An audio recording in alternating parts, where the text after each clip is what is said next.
We are on every day from 1 until 4 o'clock, and then after 4 o'clock, it's the podcast, John Kobylt Show, on demand on the iHeart app, and that's where you get to hear whatever you missed during the day. Or maybe you just want to hear it all over again. Our Moist line is 877-MOIST-86. Friday, we're going to do it twice, 877-MOIST-86. So use the talkback feature on the iHeartRadio app. I am often baffled by everything. What goes on in the world, how media covers stories, weird issues or phrases that get repeated over and over again by everybody in politics and the media. And, you can almost see the wheels of the propaganda machine working. So I've noticed, if you follow the news at all, you can't help but notice that there's a word that was rarely used in recent years, affordability, which is being repeated over and over again. Self-evident. Affordability means, do people have enough money to buy the stuff they need to live at a decent level? And that nation has suddenly, maybe this happened a week ago Tuesday, become unaffordable. And so it's become a big weapon to be used for the next election cycle against Trump. And I was trying to figure out, why suddenly keep talking about people upset about prices. Prices are high. Prices are high. But why are people upset when the inflation rate is so much less than it was under Biden? Under Biden, it was over 9%. Now it's under 3%. And I think what's happened is that Trump campaigned, and people overpromise and distort when they campaign that he was going to lower prices. Now, I don't remember in my lifetime any president actually lowering prices. What he can help do is lower the rate of inflation. But that's not what he was saying. He said lower prices. And since most people have no sense of history or memory and they can't do math, that kind of claim should have been dismissed immediately. Well, he's not going to do that, and because he hasn't. There's no way to do that. You can't affect the price of, the inflation rate with your policies. And so people, I guess, actually thought that the price of stuff was going to go down. And when you tell them, the inflation rate's only 2.8% or whatever it is, but that means, the prices are even higher. And that's the problem. During the Biden years, prices went up cumulatively 22%. So now this extra, let's say 3% inflation is on top of that 22%. And people still have in their heads, their brain is fixed on, what did stuff used to cost 5 years ago, right? In 2020, like before the pandemic, what did stuff cost? And that's still in everybody's heads. And they never got used to the last 5 years of inflation. And now Trump comes along and you got another 3% inflation. It's like, the prices still are bad. And they are bad. But I think that's the disconnect between Trump's crowd saying, we've lowered the rate of inflation. It's like, but he promised to lower the prices, which is a bad promise. Nobody's ever done that. It's not possible. I think the only time prices go down significantly is if you have the Great Depression. And nobody wants that. So the Democrats are using that, trying to build that as an argument and make a case going into the election cycle next November for the midterms for Congress, and then eventually the presidential race, which is now 3 years away. And Gavin Newsom has become the leading candidate, by all accounts, in these early polls. Because he says nasty things about Trump. And apparently that's all half the country is looking for. But if this affordability question is really important to people, then the world has got to look at what has happened to prices in the state of California since Gavin Newsom took over. John Fleischman, political analyst, he has a website called SoDoesItMatter.com. SoDoesItMatter.com. And you have to pay for many things on the website, and it's worth it. And he wrote a piece this week, Gavin Newsom's gift to the state. Soon could be his gift to the nation. Got to take seriously this idea that Newsom is the leading candidate. Because I don't think you want to live in a country where Gavin Newsom is the president. And I'm going to run down all the price changes here in California. And most of this has to do with his policies. But you go through this and you realize he is like the worst candidate if he's going to be prattling about affordability. And remember, he's not going to be running against Trump. So he's going to have to promote what he's done in California, right? What else is on the resume? 8 years of being governor, 8 years of being lieutenant governor, 8 years of being the mayor of San Francisco. What do you have to show after 24 years at high levels of government?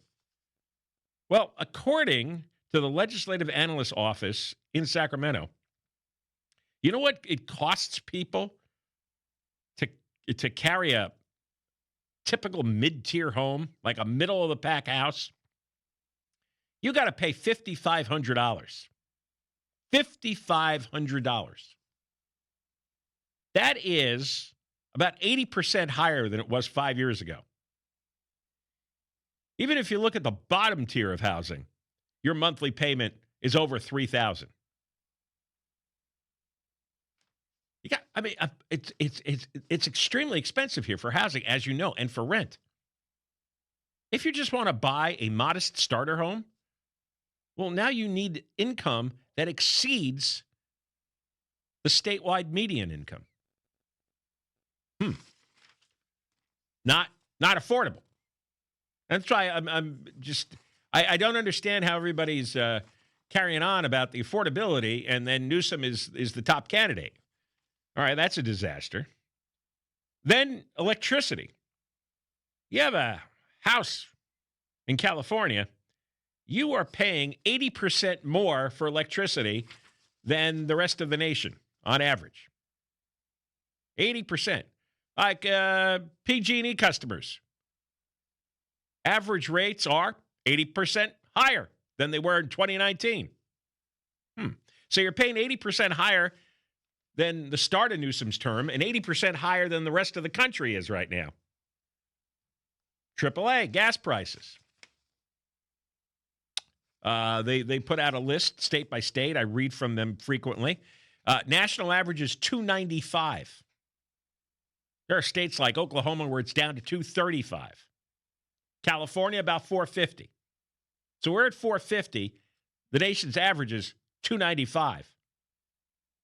That's over $1.50 per gallon higher. Wow, that means every time you fill up, that's an extra $30 you're paying. Times 50 weeks a year, that's $1,500 extra you're paying. Insurance in California. Wall Street Journal found that nationally, premiums have risen 50 to 75%. California, one of the worst markets. Back in 2020, a household needed about $150,000 in annual income to have a mid-priced California home. Now, you have to be making $250,000. The median rent in California is over $2,200 a month, 50% higher than the national median.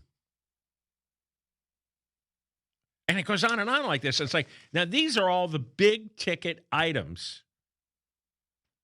Electricity, gasoline, rent, mortgages. It's extraordinarily high here. Way higher than the rest of the country. So how does Newsom come riding in and prattle about affordability? I'm baffled by this. I completely don't understand it. He's getting all kinds of tongue baths in the media now. Everybody's racing to do the profile on Gavin Newsom. Hardly a day goes by where I don't read like a new interview, a new profile, a new analysis on Gavin Newsom. And in the same publication, there'll be some lengthy analysis about how things are so unaffordable in this country. Hello? They're doing this in insane cheerleading for a guy who just go by the numbers as objectively as possible. Complete failure at providing an affordable life for most people. Take his name away and his party away. Look at the prices in all 50 states for electricity, gasoline, rent, mortgage. If you saw his numbers, you'd say, well, not that guy. Who is that? Boy, that's a bad record there. How come all the other 49 governors in the other 49 states have better numbers? Boy, that is the worst. Well, highest inflation rate, highest unemployment rate, and I could go on through the list. Talk more when we come back. You can follow us on social media at John Kobylt Radio, and you can subscribe to our YouTube channel. We're putting up new segments every day, longer segments. YouTube.com/@JohnKobyltShow. A little different. YouTube.com/@JohnKobyltShow. And you subscribe, and you'll get to see these. You will get notification of all the segments that we put up there. All right, so open last segment. John Fleischman has a piece this week in his on his website, sodoesitmatter.com. And it was addressing this whole craze right now. Like almost everybody's writing about it and talking about it in the media and in politics is affordability, how the price of everything is so difficult, especially real estate. And it is. People are having a hard time because Trump didn't lower prices. He can't. The inflation rate is lower. But that lower inflation rate, and it is a lot lower than it used to be, still is another 2.5%, 3% higher. Means 2.5%, 3% on top of the already inflated prices. So people are looking around saying, well, wait a second, nothing's changed. In fact, it's gotten slightly worse. And it will always get slightly worse. You'll always get, in the best of times, an inflation rate between 2% and 3%. You hope your wages can keep up, that the inflation also kicks up your wages. Some cases it is, some cases it isn't. It kind of depends what industry you're in. But, all right, so everybody's decided, but this is the issue of the moment. Well, with a presidential election coming up after this midterm cycle, and Gavin Newsom being at the front of the pack right now, I'm really going to be curious to see how long it'll take before people figure out that California, economically, is a disaster zone. And this is objective. This is just look at the available statistics that we can all agree on. And, John Fleischman wrote about the inflation here in California, the cost of a home, the cost of mortgage, the cost of electricity, the cost of gas, just for starters. Well, Victor Davis Hanson is another writer that I really admire. And he put together his own version of the affordability argument. You give the government over to Gavin Newsom. Here's what he's done in California. So now it's really instructive, like almost to write these things down and have a list and keep looking at the list. And again, we're talking about look at all 50 states. Take away the names of the governors, take away the political party. If you're just going to judge all 50 states based on their economic numbers, who is the last guy you would want being president? Okay, so look at California. Forget that it's Newsom. Gas prices, highest in the United States. Unequivocally, okay? Gas taxes, highest in the U.S. Highest electricity rates. Highest home prices. Fourth highest home insurance. We have the largest debt in the nation, $270 billion. The government's in debt because they haven't funded all the state workers' benefits that we're going to have to pay someday. Their pensions and health care benefits. The annual budget deficit ranges from $15 to $70 billion. We have the highest income taxes, the highest state sales tax, the highest gas tax, and the top 1% of California households pay 50% of the state income tax. How many times have you heard some idiot politician go, oh, the rich have to pay their fair share? Okay. Is 50% high enough? A lot of them have left the state. We have 40 million people who live in California. Do you know what percentage get Medi-Cal, which is government-paid health care? It's supposed to be health care for poor people. 50% are on Medi-Cal. 50%. 20 million people. Do you know how many births are paid for by Medi-Cal? 50%. 50% of all the babies born. Medi-Cal has to cover the cost. He's got another list. We have the largest population of illegal aliens. We have the largest number of homeless people. We have the largest number of people who fled the state. We have the largest number of people born in a foreign country, 11 million. That's 27% of the state. So we have all these poor, all these poor people without health insurance who are from other countries. Many of them illegal. We have the largest number of people living in poverty. We have the highest food prices in the continental United States, the highest food prices, on top of the highest electricity, the highest gas, the highest rent, the highest mortgage payments, highest food prices. Our infrastructure, let's just start with the roads, at the bottom. Worst roads. We're among the 5 worst states in violent crime per person. You look at the whole population divided by the violent crimes, we're among the 5 worst.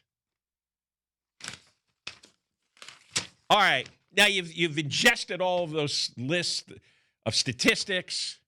It's pretty clear cut. Now, go put the name of the guy running the place for the last 7 years. It's Gavin Newsom. So what's the argument for having him be president? I know he's shouting about Trump, insulting Trump. Oh, writing Trump insults on social media, or those pathetic weirdos on his staff are doing it, at least. Well, Trump's not going to be running. I mean, he is the worst candidate possible to run for president. He's the worst candidate for the Democrats to run. Really, the worst. I could name 5 other people that in the Democratic Party, if they got elected, probably they'd be okay. This guy is so destructive. I mean, I can't think of a governor that has this record.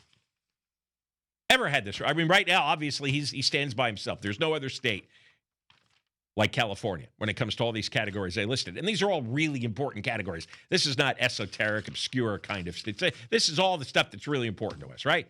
Nothing more important than whether we can afford to live in our house or apartment, whether we can afford food or gas or electricity. Top of the charts. Now, there's got to be about almost, 20, 25 governors, right? There's about 45 to 50 U.S. senators. There's a couple of hundred Congress people. There's all kinds of business leaders who are Democrats. Why this guy? Why? What? I mean, he's unbelievably, overwhelmingly incompetent. He's blown it in every category.